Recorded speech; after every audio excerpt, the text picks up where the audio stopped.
অহা 21 তাৰিখৰ পৰা অসম বিধানসভাৰ অধিৱেশন অনুষ্ঠিত হ'ব।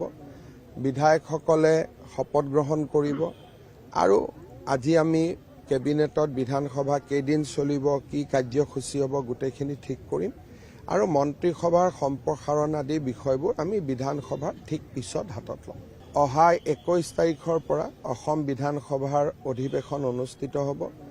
বিধায়কসকলে শপত গ্ৰহণ কৰিব আৰু আজি আমি কেবিনেটত বিধানসভা কেইদিন চলিব, কি কাৰ্যসূচী হ'ব গোটেইখিনি ঠিক কৰিম আৰু মন্ত্ৰীসভাৰ সম্প্ৰসাৰণ আদি বিষয়বোৰ আমি বিধানসভাত ঠিক পিছত হাতত ল'ম। অহা 21 তাৰিখৰ পৰা অসম বিধানসভাৰ অধিৱেশন অনুষ্ঠিত হ'ব। বিধায়কসকলে শপত গ্ৰহণ কৰিব আৰু আজি আমি কেবিনেটত বিধানসভা কেইদিন চলিব, কি কাৰ্যসূচী হ'ব গোটেইখিনি ঠিক কৰিম আৰু মন্ত্ৰীসভাৰ সম্প্ৰসাৰণ আদি বিষয়বোৰ আমি বিধানসভাত ঠিক পিছত হাতত ল'ম। অহা 21 তাৰিখৰ পৰা অসম বিধানসভাৰ অধিৱেশন অনুষ্ঠিত হ'ব। বিধায়কসকলে শপত গ্ৰহণ কৰিব আৰু আজি আমি কেবিনেটত বিধানসভা কেইদিন চলিব, কি কাৰ্যসূচী হ'ব গোটেইখিনি ঠিক কৰিম আৰু মন্ত্ৰীসভাৰ সম্প্ৰসাৰণ আদি বিষয়বোৰ আমি বিধানসভাত ঠিক পিছত হাতত ল'ম। অহা 21 তাৰিখৰ পৰা অসম বিধানসভাৰ অধিৱেশন অনুষ্ঠিত হ'ব।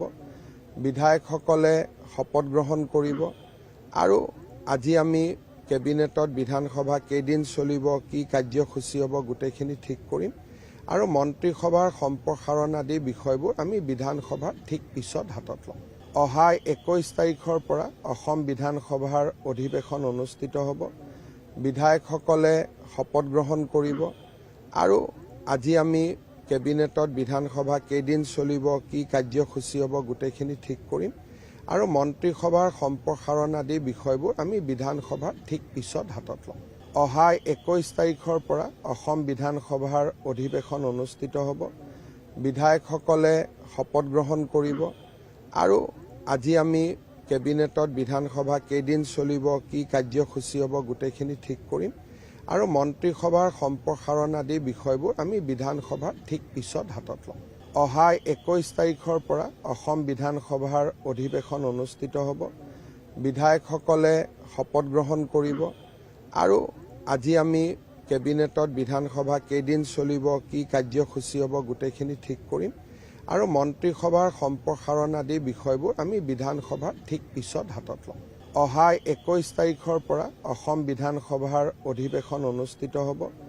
বিধায়কসকলে শপত গ্ৰহণ কৰিব আৰু আজি আমি কেবিনেটত বিধানসভা কেইদিন চলিব, কি কাৰ্যসূচী হ'ব গোটেইখিনি ঠিক কৰিম আৰু মন্ত্ৰীসভাৰ সম্প্ৰসাৰণ আদি বিষয়বোৰ আমি বিধানসভাত ঠিক পিছত হাতত ল'ম।